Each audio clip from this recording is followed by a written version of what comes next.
हरियापुर गांव में शंकर नाम का एक अनाथ लकड़हारा रहा करता था। गांव के लोग उसे मूर्ख कहकर पुकारते थे। एक दिन शंकर कुल्हाड़ी लेकर जंगल की ओर निकल रहा था। जैसे ही वह गांव की सीमा तक पहुंचा, तभी उसका साथी बिरजू दौड़ते हुए वहां आ गया। शंकर, ओ शंकर, अरे अरे भाई, गजब आदमी हो शंकर यार। मैं भी तो तुम्हारी तरह लकड़हारा हूँ। हम दोनों एक ही जंगल में लकड़ियां काटते हैं, फिर भी तुम रोज अकेले अकेले काहे चले आते हो भाई? कितनी बार तो कहा है कि हमको भी साथ ले लिया करो। अरे भाई, मैं जल्दी उठ जाता हूँ और तुम उठते हो देर से। सुबह सुबह तुम्हारे घर की कुंडी खटखटाना हमको नहीं अच्छा लगता। अरे भाई, शादीशुदा हो, रात में अपना देर से सोते होगे। अरे तुम भी ना, तुम्हें अपनी भाभी से डरने की जरूरत नहीं है। वो तुम्हें कुछ नहीं कहेगी भाई, कुंडी खटखटा दिया करो। शंकर चुप रहा और जंगल की ओर चल पड़ा। बिरजू भी उसके पीछे पीछे चल दिया। कुछ ही देर में दोनों घने जंगल में पहुंच गए। शंकर मेहनत से लकड़ियां काटने लगा, लेकिन बिरजू एक आलसी लकड़हारा था। वो शंकर की ओर देखकर बोला, अरे शंकर भाई, तुम तो फटाफट लकड़ियां काट लेते हो। मैं तो चाहकर भी इतनी जल्दी नहीं काट पाता। क्या तुम मेरी मदद नहीं करोगे? शंकर मुस्कुराया और उसने बिरजू की लकड़ियां भी काटना शुरू कर दिया। बिरजू मन ही मन शंकर की ओर देखकर बोला, मूर्ख कहीं का, इससे बड़ा मूर्ख मैंने ना देखा। कुछ ही देर में शंकर ने उसकी लकड़ियों का गट्ठर भी बना दिया। बिरजू मुस्कुराया और बोला, अरे भाई शंकर, अगर तुम ना होते तो पता नहीं मेरा क्या होता। शंकर ने कुछ नहीं कहा। उसने अपना गट्ठर सिर पर उठाया और बिरजू के साथ बाजार की ओर चल पड़ा। कुछ देर बाद दोनों बाजार पहुंच गए और लकड़ियां बेचने लगे। तभी एक ग्राहक बिरजू, ए शंकर, तुम्हारी लकड़ियां क्या भाव है? भैया, मैं तुम्हें इन्हें 20 मुद्राओं में दे दूंगा। अच्छा देखो भाई, मैं तुम्हारी लकड़ियां खरीद लूंगा, लेकिन इस समय मेरे पास धन नहीं है। अगर तुम मुझे कल तक के लिए उधार दे देते हो तो मैं तुम्हें 25 मुद्राएं दूंगा। बोलो। अरे भाई, अगर उधार मांग रहे हो तो ले जाओ। मुझे तुमसे 5 मुद्राएं ज्यादा नहीं चाहिए। कल तुम मुझे 20 मुद्राएं ही दे देना, बस इतना ही चाहिए। यह सुनकर रतन मुस्कुराया और लकड़ियां लेकर चला गया। रतन के जाते ही बिरजू शंकर के पास आया। ए शंकर, ए भाई, तुमने उसको लकड़ियां उधार में काहे दे दी हैं? अरे कोई बात नहीं, कल वो मुझको पैसे दे देगा और फिर कल मैं उसको और लकड़ियां बेचूंगा। तब मेरी आमदनी 40 मुद्राओं की हो जाएगी। हाँ। इतना सुनते ही बिरजू मन ही मन हंस पड़ा और बोला, मूर्ख कहीं का। शंकर चुपचाप घर की ओर लौट गया। अगले दिन शंकर फिर लकड़ियां लेकर बाजार में बैठा था। तभी उसकी नजर रतन पर पड़ी। शंकर तुरंत उसके पास गया और रतन से बोला, ओ रतन, ए भाई, मेरी 20 मुद्राएं तो दे दो। तुमने कल का ही समय मांगा था। यह सुनकर रतन क्रोधित हो गया। कौन सी 20 मुद्राएं? अरे बकवास बंद कर। जो लकड़ियां तूने दी थी वो सारी की सारी गीली थी। पूरे घर में धुआं ही धुआं भर गया। सब बदबू कर रहा है, एक भी ठीक से नहीं जली। मैं तो सोच रहा था कि उल्टा तुझसे पैसे मांगू, मेरा घर साफ करने के लिए, जो तेरी लकड़ियों की वजह से गंदा हो गया है। यह सुनकर शंकर भी क्रोधित हो गया। ए भाई रतन, ये बात गलत है। कल तो बारिश भी नहीं हुई। तुम साफ साफ झूठ बोल रहे हो। अरे मैं कहता हूँ दफा हो जा यहाँ से। मैं कोई झूठ नहीं बोल रहा, चल निकल यहाँ से। शंकर मुंह लटकाए बैठ गया। उसे देखकर बिरजू फिर से मन ही मन बोला, मूर्ख कहीं का, क्या जरूरत थी उसे उधार देने की? गांव वाले सही कहते हैं, ये सच में मूर्ख है, मूर्ख। शंकर ने कुछ नहीं कहा और लकड़ियां बेचकर चुपचाप अपने घर लौट गया। अगले दिन शंकर का साथी मित्र बिरजू गांव की चौपाल पर खड़ा होकर शंकर का मजाक उड़ा रहा था।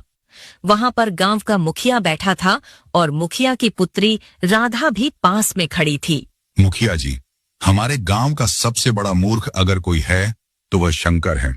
अब आप ही बताइए, उसे रतन को उधार में लकड़ियां देने की क्या जरूरत थी? हैं? अब भाई, रतन के बारे में कौन नहीं जानता? वो कभी किसी का उधार लौटाता है क्या? नहीं लौटाता। अरे भाई, शंकर को तो कोई भी मूर्ख बना सकता है। इतने में गांव की बुजुर्ग गंगा ताई वहां आ गई। बिरजू, तुम्हें शंकर का मजाक नहीं उड़ाना चाहिए।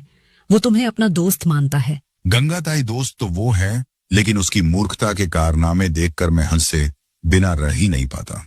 तभी राधा ने गंगा ताई से कहा, गंगा ताई, शंकर को तो बड़ी आसानी से बेवकूफ बनाया जा सकता है। यह सुनकर गंगा ताई क्रोधित हो गई। राधा, तुम तो मुखिया की पुत्री हो, तुम्हें तो कम से कम ऐसी बातें नहीं करनी चाहिए। शंकर बहुत ही सीधा साधा लड़का है। तभी वहां पर शंकर आ पहुंचा। उसने मुखिया, राधा, गंगाताई और बिरजू को खड़े देखकर चौंक कर पूछा।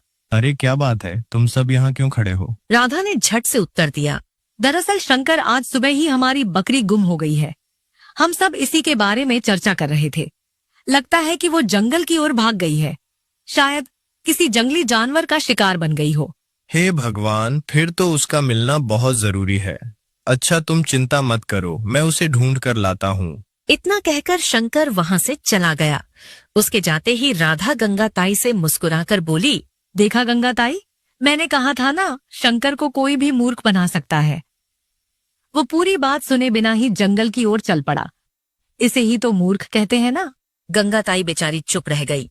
कुछ देर बाद शंकर थकाहारा लौटा और राधा से कहा, राधा, मैंने पूरे गांव के चारों ओर देखा, लेकिन तुम्हारी बकरी का नामो निशान तक नहीं मिला।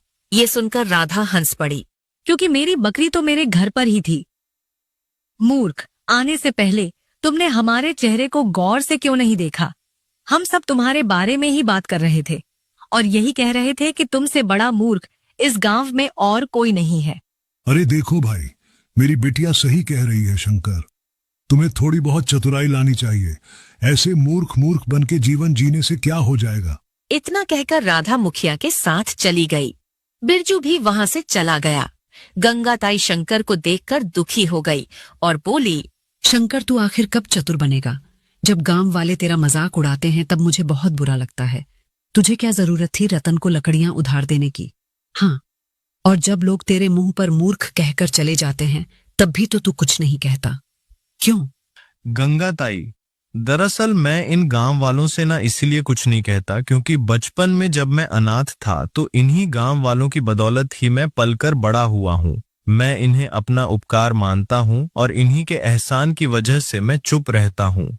अब बताइए, भला यह नहीं होते तो मैं कैसे जिंदा रहता? और जिसने जिंदगी दी है उन लोगों का क्या बुरा मानना। इतना कहकर शंकर वहां से चला गया। गंगाताई भी अपने घर लौट गई। अगले दिन शंकर और बिरजू मिलकर जंगल में लकड़ियां काट रहे थे। तभी बिरजू मुस्कुराते हुए शंकर से बोला, शंकर, अरे भाई एक बात कहूं, कुछ भी कहो, कल मुखिया जी की बेटी राधा ने तुम्हारे साथ ठीक नहीं किया।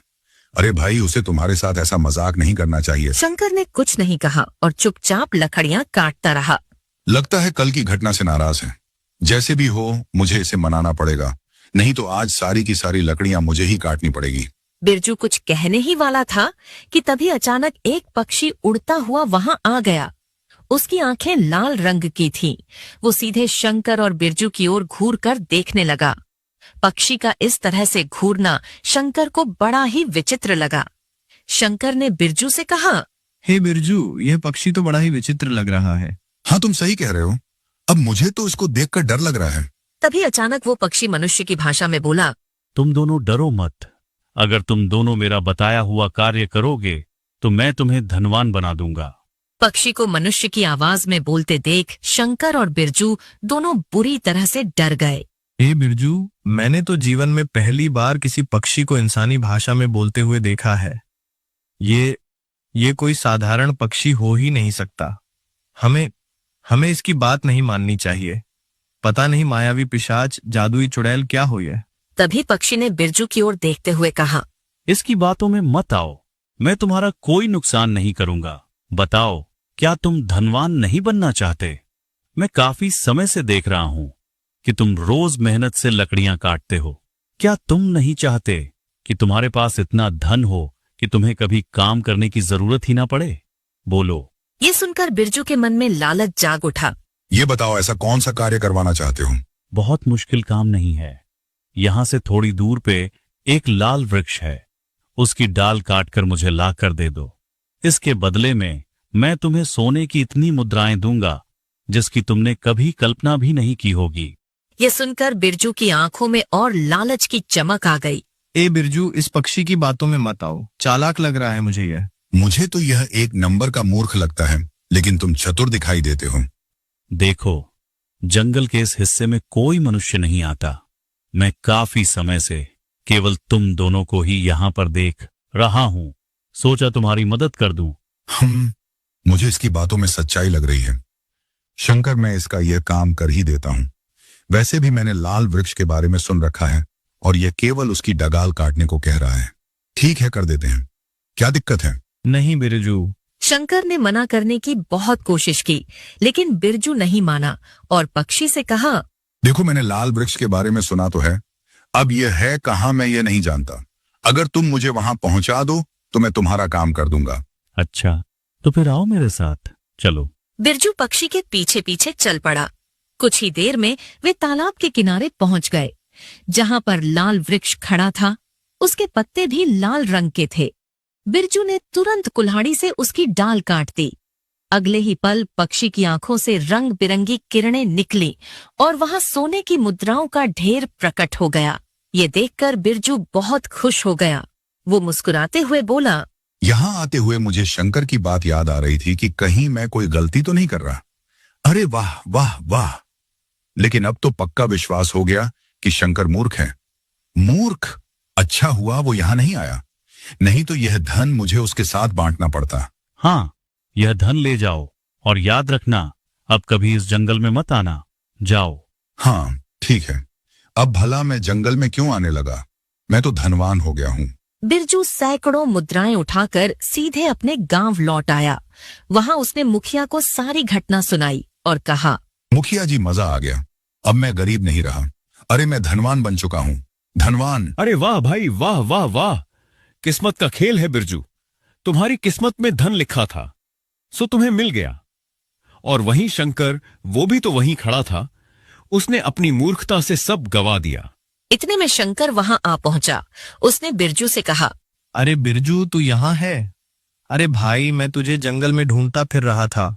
मुझे लगा कि कहीं तुम किसी खतरे में ना पड़ गए हो। इसी डर से आज मैंने लकड़ियां भी नहीं काटी। लेकिन बिरजू हंसकर बोला, अरे शंकर, वो पक्षी सही कह रहा था। अरे भाई, उसने मुझे ढेर सारी मुद्राएं दी हैं। मुद्राएं? अगर तुमने भी उसकी बात मानी होती ना, तो तुम भी धन के भागीदार होते।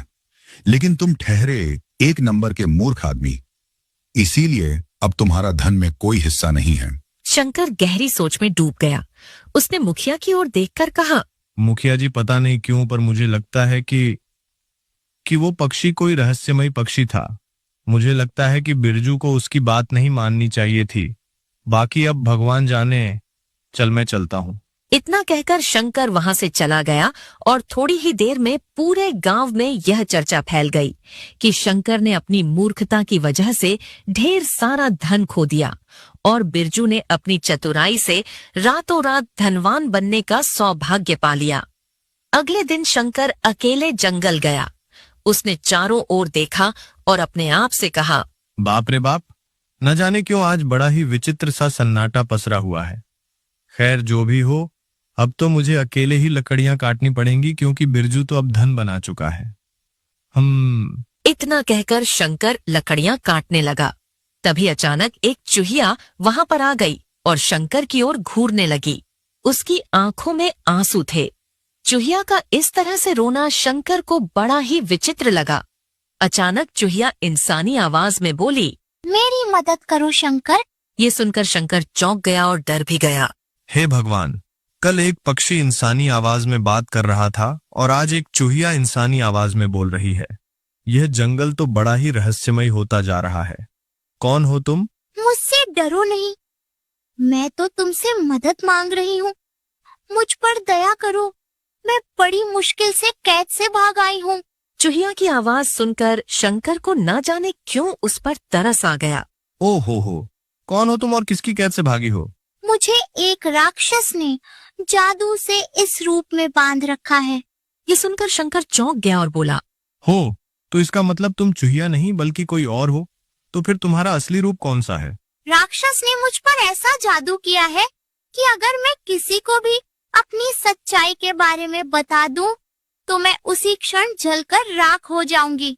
मैं बड़ी मुश्किल से थोड़ी देर के लिए उसकी गुफा से भाग आई हूँ और किसी इंसान की तलाश में थी। इत्तेफाक से मुझे तुम मिल गए। मेरी मदद करो शंकर। मैं तो बरसों से यहाँ लकड़ी काट रहा हूँ, लेकिन मुझे कभी किसी डरावनी चीज का अनुभव तो नहीं हुआ।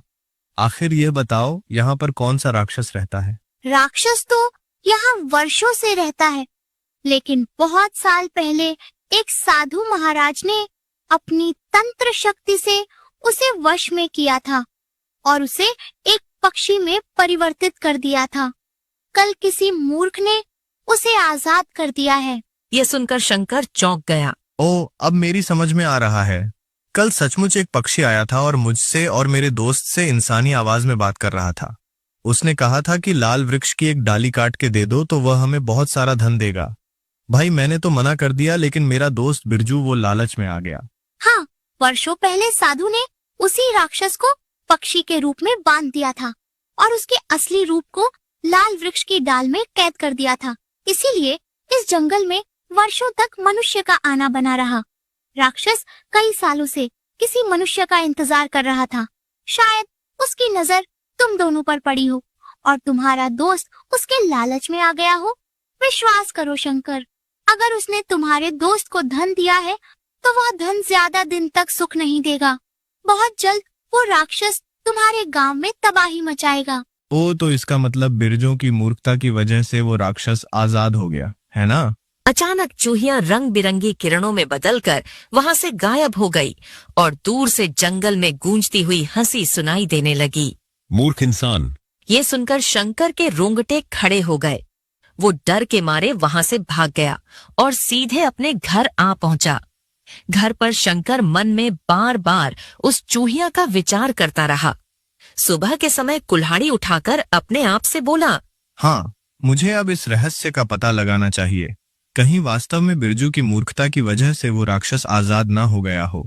इतना कहकर शंकर जंगल की ओर रवाना हो गया और चूहिया को ढूंढने लगा। तभी अचानक उसके कानों में एक तेज आवाज गूंजी। कौन हो तुम और इस जंगल में क्या कर रहे हो? चले जाओ यहाँ से, अब यह जंगल सुरक्षित नहीं है। शंकर ने पीछे पलटकर देखा। एक साधु खड़े थे। हम क्या तलाश रहे हो तुम यहाँ पे? शंकर ने साधु को सारी घटना सुना दी। ओ, इसका मतलब उस लकड़हारे ने राक्षस को आजाद कर दिया और वो राक्षस एक गुफा में रहता है। साधु महाराज, तो फिर मुझे उसकी गुफा का पता बताइए। मैं राक्षस का अंत करूंगा। अच्छा, क्या तुम्हें राक्षस से डर नहीं लगता? साधु महाराज, मैं अपनी आंखों के सामने अपने गांव वालों को मरते हुए नहीं देख सकता, और फिर मैं उस चूहिया की भी मदद करना चाहता हूँ। साधु की आंखों से रंग बिरंगी किरणें निकली जो सीधी शंकर की कुल्हाड़ी पर पड़ी। ओम नमः शिवाय। लो बेटा, अब यह तुम्हारी कुल्हाड़ी साधारण नहीं रही, यह जादुई शक्तियों से भर गई है। अपनी आंखें बंद करो और जब तुम आंखें बंद करोगे तो स्वयं को राक्षस की गुफा के सामने पाओगे। राक्षस पर सीधे इस कुल्हाड़ी से वार करना। ओम। इतना कहकर साधु ने मंत्र पढ़े और दोनों रंग बिरंगे किरणों में लुप्त हो गए। कुछ देर बाद वे एक गुफा में प्रकट हुए। वहां वही चूहिया बैठी थी और राक्षस उसकी ओर घूर रहा था। अचानक साधु और शंकर को प्रकट होते हुए देखकर राक्षस चौंक गया और गुस्से से बोला, अरे तू तो वही है ना जो अपने दोस्त को मेरे बताए कार्य को करने से रोक रहा था। मूर्ख इंसान। मूर्ख शब्द सुनकर शंकर का खून खोल उठा। और अब यही मूर्ख इंसान तेरा अंत करेगा। इतना कहते ही शंकर ने जादुई कुल्हाड़ी से राक्षस पर वार कर दिया। अचानक राक्षस चीखने लगा। ये कैसे हो सकता है? ये कैसे हो सकता है? कुछ ही क्षणों में राक्षस जलकर राख हो गया और उसी पल चूहिया रंग बिरंगी रोशनी में बदलकर एक सुंदर राजकुमारी में परिवर्तित हो गई। राजकुमारी को देखकर शंकर दंग रह गया। कुछ वर्ष पहले वह अपने पिता के साथ इस जंगल में घूमने आई थी। राक्षस ने मुझे देखकर विवाह की इच्छा जताई। मेरे पिता ने मना कर दिया। राक्षस क्रोधित हो गया। तभी यही साधु महाराज प्रकट हुए और उन्होंने उसे पक्षी में परिवर्तित कर दिया। और जब तुम्हारे दोस्त ने अपनी मूर्खता में उसे आजाद कर दिया तो वह सबसे पहले राजकुमारी के पास गया। उसने फिर से विवाह की इच्छा जताई। राजकुमारी ने मना किया तो उसने गुस्से में राजकुमारी को चूहिया बना दिया और यहाँ ले आया।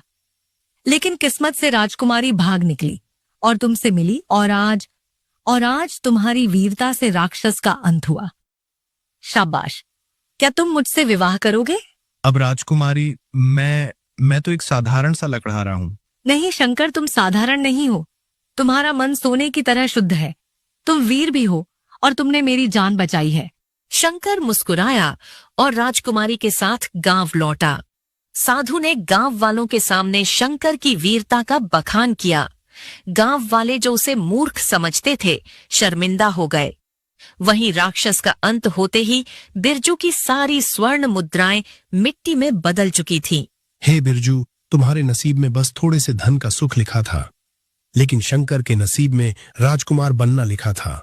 हम सब देखो उसे मूर्ख समझते थे, लेकिन असल में शंकर सबसे चतुर और वीर निकला।